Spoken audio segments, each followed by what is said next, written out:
Vamos agora às informações do esporte com o Eric Oliveira, que fala sobre o empate do Internacional e do Ipiranga ontem. Boa tarde, Eric. Muito bem, Leandro. Boa segunda-feira para ti, para todo mundo. E uma segunda-feira que começa ruim. Um resultado indigesto do Ipiranga, que ontem, no domingo, precisava fazer aquilo que ainda não havia feito no quadrangular final, que era vencer. Apenas a vitória interessava para o Ipiranga, que entrou em campo contra o time do Manaus, que com alguns torcedores que estiveram lá do outro lado do estádio Colosso da Lagoa, empurraram o Manaus, ou pelo menos tentaram ajudar o time do Manaus, que em campo fez um jogo de muito equilíbrio contra o Ipiranga.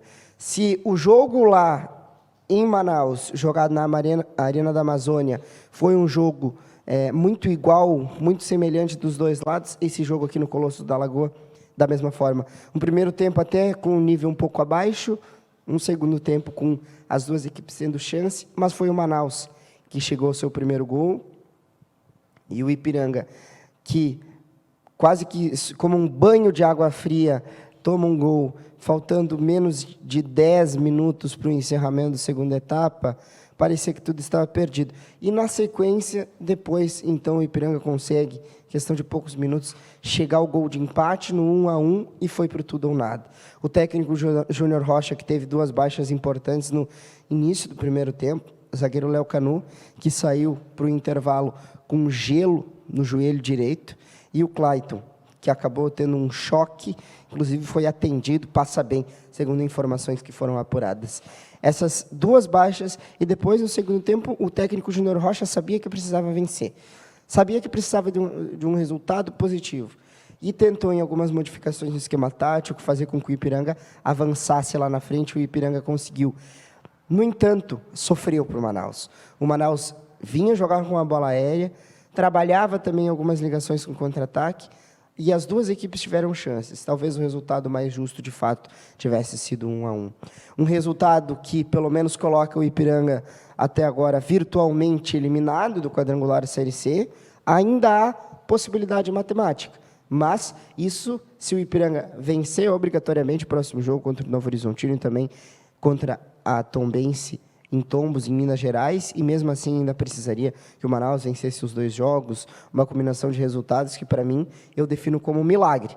Então, eu prefiro não acreditar tanto no milagre. Claro que a torcida do Ipiranga tem que se apegar a isso, mas eu acho e considero que o Ipiranga deu adeus ao quadrangular final, pelo menos diante daquilo que se apresentou. E uma infelicidade porque o Ipiranga jogou muito bem o primeiro jogo contra a Tombense e acabou não conseguindo ter aquela sorte, né? Em fazer um primeiro tempo excepcional, poderia ter feito 3-0, poderia ter matado o jogo no primeiro tempo. Mas o futebol, longe de qualquer outro esporte, ele não é justo. E nunca foi e nunca vai ser. E essa que é a graça do futebol. O Ipiranga joga melhor e perde. Sorte do adversário, que em cima de uma estratégia conseguiu ter sucesso. E o Ipiranga também fez um jogo bom em Novo Horizontino, contra o Novo Horizontino em Novo Horizonte, mas acabou sofrendo um revés do pênalti e perdeu o jogo. Talvez uma mudança nesses dois resultados, ou no primeiro, o Ipiranga estaria mais vivo do que nunca, para poder jogar o próximo jogo, no próximo final de semana, com reais condições e até com uma possibilidade de tropeçar. E não foi o que aconteceu. Mas, olhando tudo isso, nada está perdido.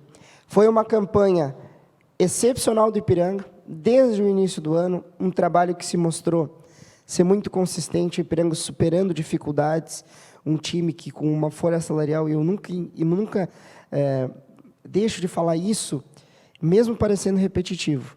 Às vezes, algumas pessoas não têm a compreensão da dificuldade que é tu enfrentar adversários como é o próprio Manaus, que tem um investimento tão grande, que tem jogadores muito qualificados, que tem uma estrutura muito melhor, não só no que diz respeito ao time, ao clube e a alguns outros fatores que fazem com que, mesmo o Ipiranga tendo uma história belíssima de quase 100 anos, indo para o seu centenário, isso faz toda a diferença no futebol.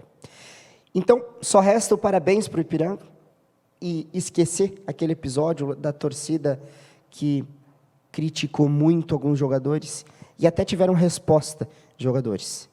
Isso é um episódio que, para mim, foi lamentável. Lamentável. E algumas reflexões.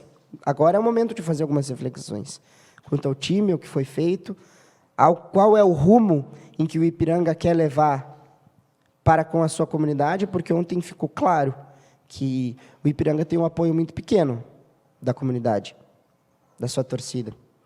E mesmo assim, alguns torcedores que apoiam e tem outros que parece que vão ao estádio para criticar.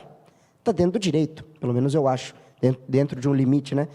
Quando não se parte para o lado da ofensa e fica apenas na crítica, eu acho que está dentro do direito. Até porque os torcedores que estão dentro do estádio, eles pagam pelo ingresso. Mas são discussões que nós deixamos à parte. Fato é que nós precisamos apoiar mais o Ipiranga. E foi uma campanha belíssima. Não só no estadual, mas como também no Campeonato Brasileiro Série C. E o Ipiranga está vivo, mais do que nunca no ano que vem, para ir em busca desse sonho. Que, repito, ainda não acabou, ainda há chance matemática. Mas, virtualmente, o Ipiranga já está eliminado do Campeonato Brasileiro Série C. Muito bem, Leandro. O Internacional, que ontem o pessoal reclamou muito contra o empate contra o Bragantino, jogando no Beira-Rio. E olhando esse jogo do Corinthians, né, o empate também, o Internacional jogou contra uma equipe muito qualificada. Às vezes nós olhamos alguns times, né, e com uma certa distância, porque não se acompanha tanto os jogos. É fácil falar do Flamengo, do Atlético Mineiro, que sempre ganham. Agora, esse time do Corinthians é muito bom. Vendo o Renato Augusto jogando, depois, quando eu cheguei em casa do jogo do Ipiranga, vendo o Renato Augusto jogando, até em alguns melhores momentos, parece que joga no quintal de casa, pátio da escola.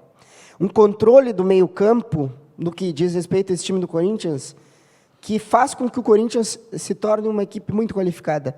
Por isso que, olhando esse empate que o Internacional conquistou com um golaço do Gustavo Maia, que, aliás, está pedindo passagem pelo lado esquerdo, e o Diego Aguirre insiste em alguns jogadores que parece que está no contrato, né? O Diego Aguirre não pode tirar esses jogadores do time titular. E quando ele o faz, ele descaracteriza todo o time. Não basta ele trocar apenas uma peça, ele tem que fazer uma mudança desqualificada ali. Mas eu gostei da atuação no Internacional, e principalmente porque o Internacional, claro, conquista um pontinho, mas evita que o Corinthians conquistasse mais dois, né? Isso para os 3 pontos. Então, a chance do Inter em conquistar uma vaga direta para a Libertadores, ou seja, entrar no G4, né? Depois vai virar G5, possivelmente G6, a chance ela é muito real. Mas é bom lembrar que nos enfrentamentos contra as equipes que estão acima, o Inter perdeu para o Palmeiras, empatou contra o Bragantino e empatou contra o Corinthians. Então agora, o que todo mundo espera é que o técnico Diego Aguirre consiga fazer com que o Internacional siga em equipes um pouco menos qualificadas com essa sequência positiva, que tem tudo, pelo menos, para o Inter chegar naquele objetivo, que é o de conquistar uma vaga à Libertadores da América. É isso aí, Leandro. E o Grêmio que hoje entra em campo, hoje à noite, contra o Atlético Goianiense, no estádio Antônio Ascioli, em Goiânia, Goiás. Na saída da delegação do Grêmio de Porto Alegre, embarcando no aeroporto Salgado Filho, uma multidão de torcedores. A torcida do Grêmio abraçou junto. Ontem fizeram uma loucura no embarque do Grêmio, né, a torcida. E o apoio parece que foi resgatado pelo novo departamento de futebol. Agora resta saber se em campo o Grêmio vai conseguir repetir aquilo que fez contra o Juventude, mesmo tendo alguns problemas ali no final do jogo, quando o Juventude chegou a 2 gols. O Grêmio precisa vencer esse jogo contra o Atlético Goianiense, para depois vir jogar no meio da semana contra o Palmeiras, aqui no Rio Grande do Sul, e ir em busca daquilo que, olhando todo o campeonato do Grêmio, que ficou desde o início lá na zona de rebaixamento, agora é o momento de fazer aquilo que não fez.